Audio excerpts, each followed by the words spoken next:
I've used particle in my angling for a long time. I really like it. The ability to give fish a different type of food, to resemble the naturals that they find on the lake bed every single day, every time they go out looking, is just something I don't think you can better really.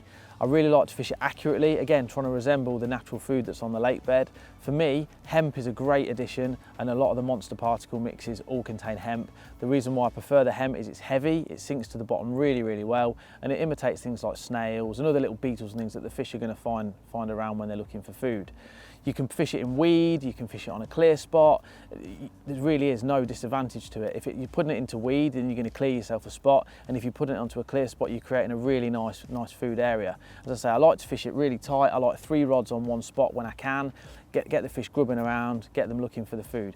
Currently, my favourite mix that we're using at Monster Particle is the mix which contains peas, groats and hemp. I really like it because you get a really nice milk from the groats, which gives you an extra cloud and some really nice attraction. The peas and the hemp sink really well, and a lot of the lakes I'm fishing at the moment are really deep, and I want to know the bait's getting down there. You put a bit of a breeze like we've got on here today, and straight away baits that are floating around are just going to disappear. So giving it a bit of weight, it goes straight down to the bottom, and you know that the fish are going to find it when they come through the swim. Also, it's yellow, nice and bright, so it catches their attention as they're going past it, and so it works really well. I introduce it with a spom. I find the spot. I'm looking for something that's usually presentable, something that's maybe sort of clay where the fish can dig out, something that if it's not, it's gravel, something pretty firm. What I like to know is the exact spot itself. I want to make sure that the spot is right. It's no good just to turn up at a lake, put the rigs out and just hope for the best with a better bait. I want to make sure that the spot I'm fishing is the right spot for a reason. Where are the fish showing in the area? If there's fish around, I'm targeting areas where I know there's fish.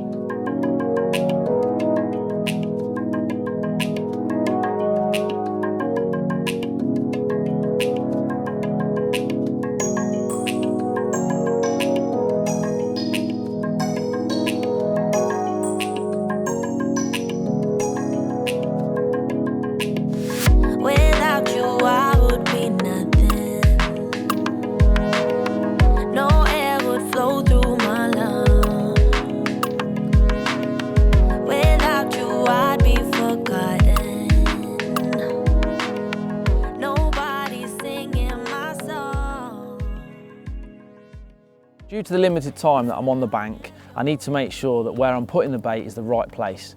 First thing I do when I turn up at the lake is, naturally like everybody else, I'm looking for fish, I'm looking for shows, I'm looking for signs, I'm looking for something to tell me where to start. If I can't find anything, then it comes down to the marker rod and the underwater features that I'm going to find. I spend a lot of time, and I'm as accurate as I really can be. For me, I'd rather have 10 casts and get it right than have 1 cast and just chance it. I need to know that when I go to bed at night, I've done everything I can to try and put a fish on the bank. If it's nearly, it's just not good enough. Often nowadays, a spot I'll find might be clear, it might be hard, it might feel really nice. And for example, recently I was fishing on a very deep lake in Peterborough. I had a really good session, but a couple of times when I put the rod out at night, it felt perfect, but when I reeled it in the next day, the spot was rotten. So areas of the spot were better than others. So I'll often spend time, if I'm in doubt, I'll put a rig out there, I'll leave it out there for 5–10 minutes, bring it back in, check it, so I know 100% that it's right, rather than just put it out there, leave it for 12 hours or whatever, and when I reel it in, it was never going to get picked up because the spot's rotten. So when I'm looking, I'm always looking for something firm, whether it be gravel, whether it be clay, something clear and firm. Ideally, my favourite would be clay, so when you reel it back with a marker, it feels like glass, it feels like the lead's come off. That's perfect, because it often holds bloodworm and the fish love it there. If I can't find anything that's like that, then I'll look for lighter areas of weed where I know I can clear it off with the particle.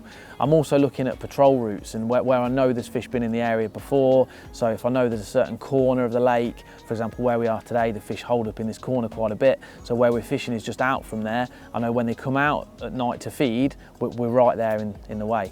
So yeah, I spend a lot of time looking for that spot, making sure it's right. Once I pinpoint the spot and I know where it is, I'll clip up to it several times, cast around it and get it bang on.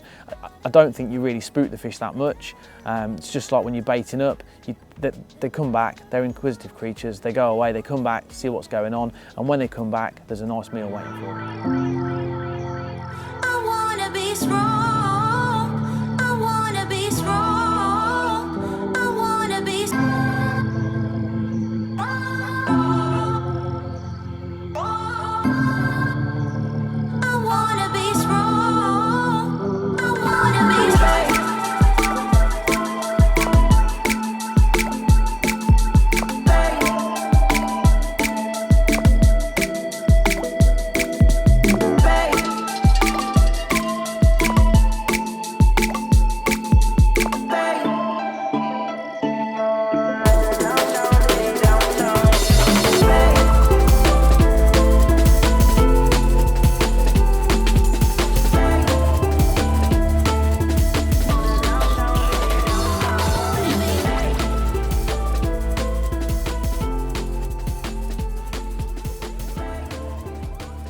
One of the things a lot of people say to me is that they think particles are small fish method, and it really isn't.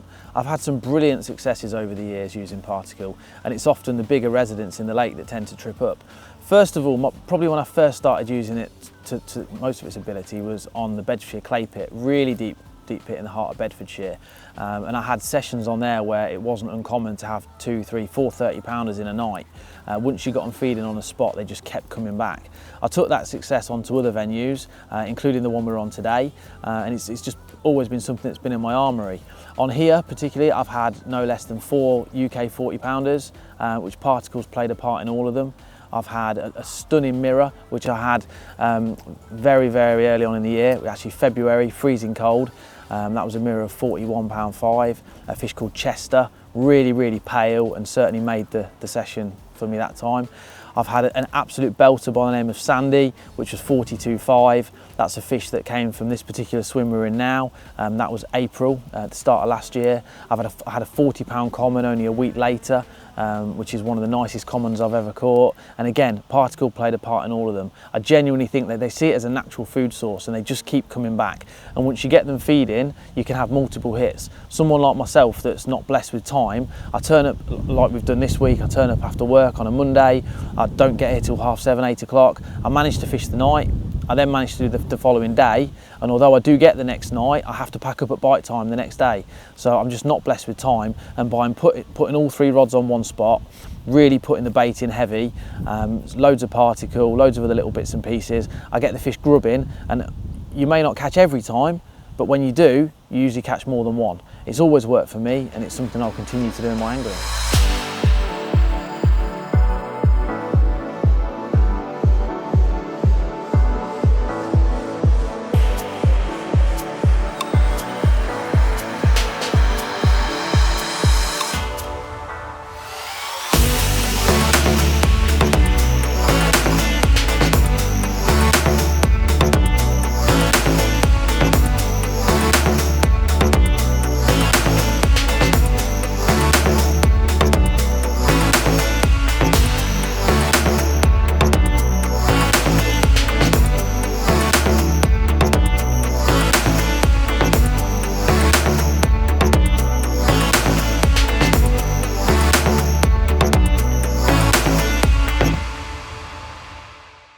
The mix I spoke about earlier is the hemp, groats and yellow peas. It's currently my favourite monster mix. I also use the monster nutty, but some of the lakes I've been fishing recently, nuts are banned, so unfortunately I've not been able to use it, and this has now become my firm favourite. Really, really simple. A real quality grade of hemp seed. You've got groats in there, which resemble maggots, so when they're on the bottom, the fish really think there's a lot going on. And then you've got yellow peas. Yellow peas are a bait that are really, really underestimated. Carp just absolutely love them. They're heavy, so they sink to the bottom in deep water, and they resemble a lot of the small boilies and things that you put out as well. And when you combine the mix together with the colours, you've got the yellows, the blacks, little bits of white in there, I really don't think you can get any better. And I try and make it like natural food. When the fish come across snails, they don't find 1 or 2 snails sitting there, they find beds and beds of snails. And the same when they find any other sort of bloodworm or anything, it's in large beds on a natural food cycle. So when they hit it, there's large quantities. And I make this mix resemble that for me. So I get it as tight as I can, as close as I can, and as much as I can in one area, and it seems to work really well. When I'm fishing over this, I like to use a pop-up. It's usually a bright pop-up, a white or a yellow, something like that, and I like it as close to the bottom as I can. I favour the spinner rig at the moment. It's something that took a long while to get on. I know it's been a big fan, a big craze, everyone's been on the spinner rig, but like everything, it took me a long while to get on the chod rig, and it's took me a long while to get on the spinner rig. But I really like it because it sits just above it, and when they come in, they hover up the particle, sends clouds of bait up into the water column, and then as soon as they get involved, they can't see any of the terminal tackle, and you seem to nail them every time.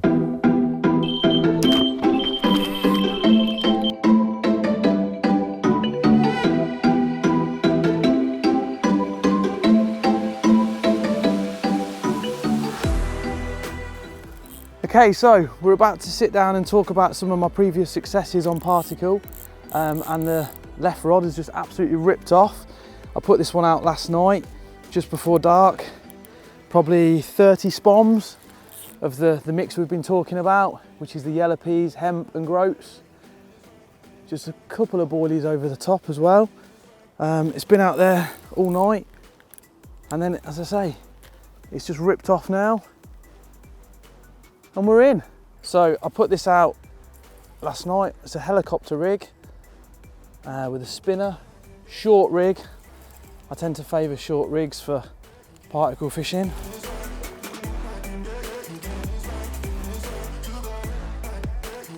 And here it comes. It's now trying to get under the other rods. Doing its best to avoid a visit.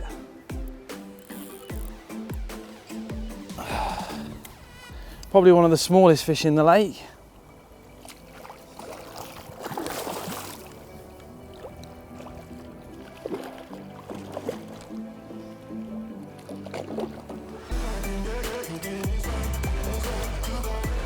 Certainly spirited.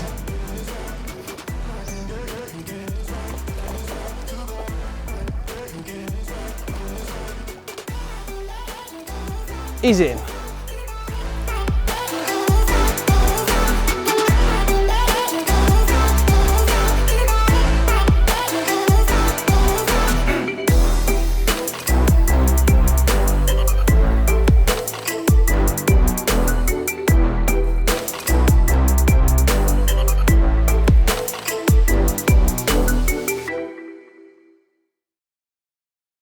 Okay, so we were sat in the bivvy about to start talking about some of my favourite captures that I've had using particle over the years, and we were rudely interrupted by a take.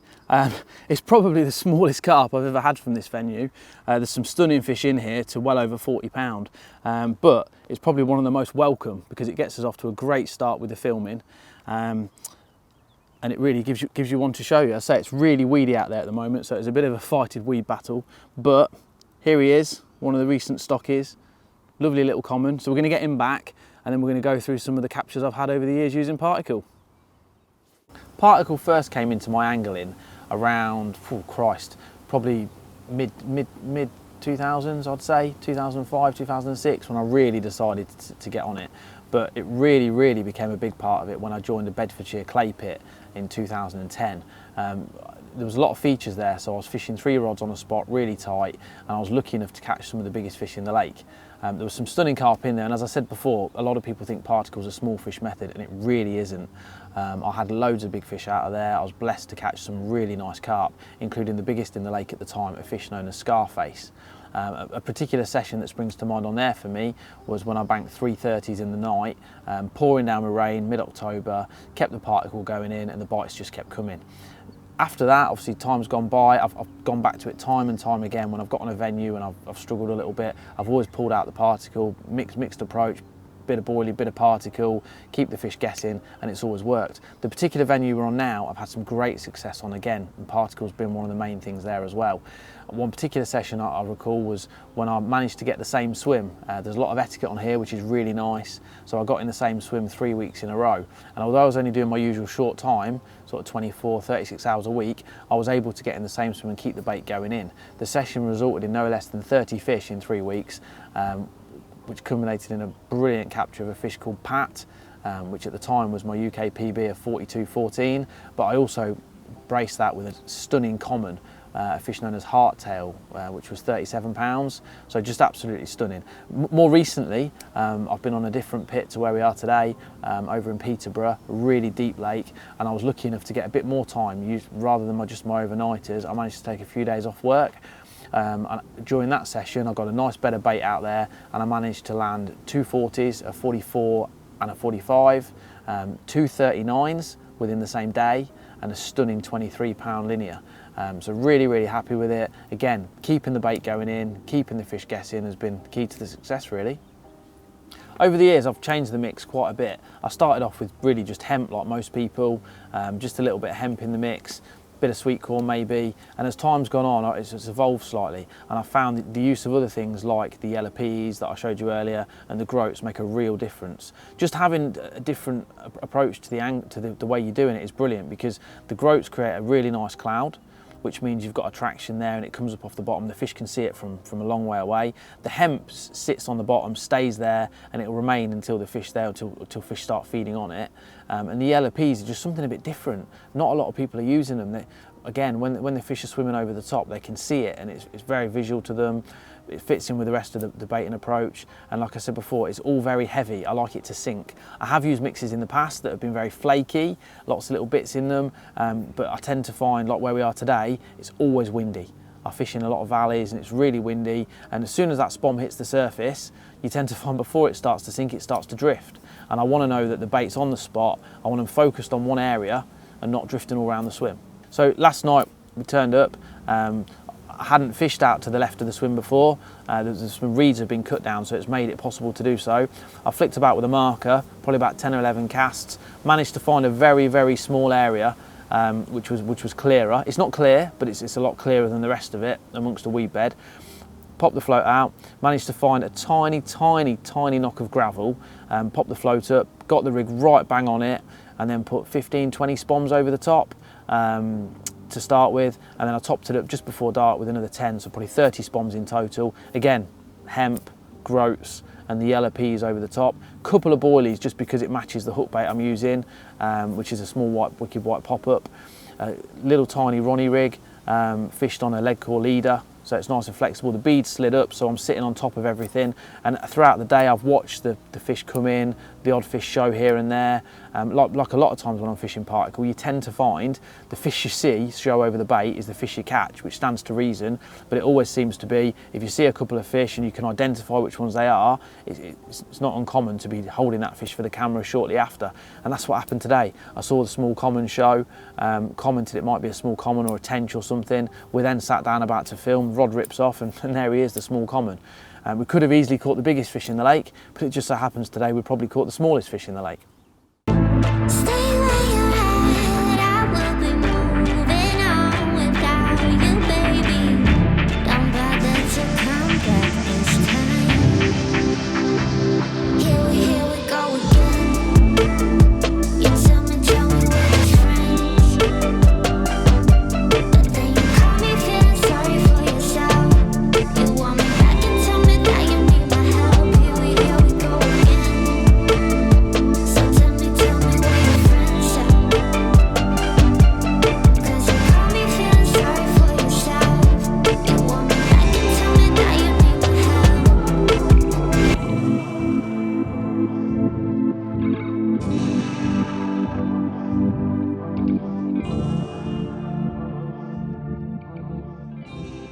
So hopefully that's been a bit of an insight into how I fish with particle and how it's worked for me over the years.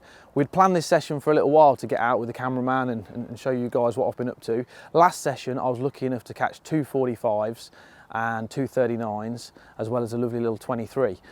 This session hasn't been quite so successful. I've managed probably the smallest fish in the lake, but you can't choose what picks your bait up. It was a lovely little common, but certainly wasn't the biggest. Last night I put the baits back out, big bed of particle out again, 70 yards out, nice little hole in the weed, and sure enough, 4:30 in the morning, it took off. I connected with a fish, got it back through a few weed beds, but it's very, very weedy out there, and unfortunately the line parted on a swan mussel. Clean cut, nothing I could do about it, so I've put them back out again, and we've been holding on for the last minutes of the session, but as I've said so many times, I go straight from fishing to work. So I'm now going to reel in, suit and tie, get in the car, and off to work. Cheers for watching.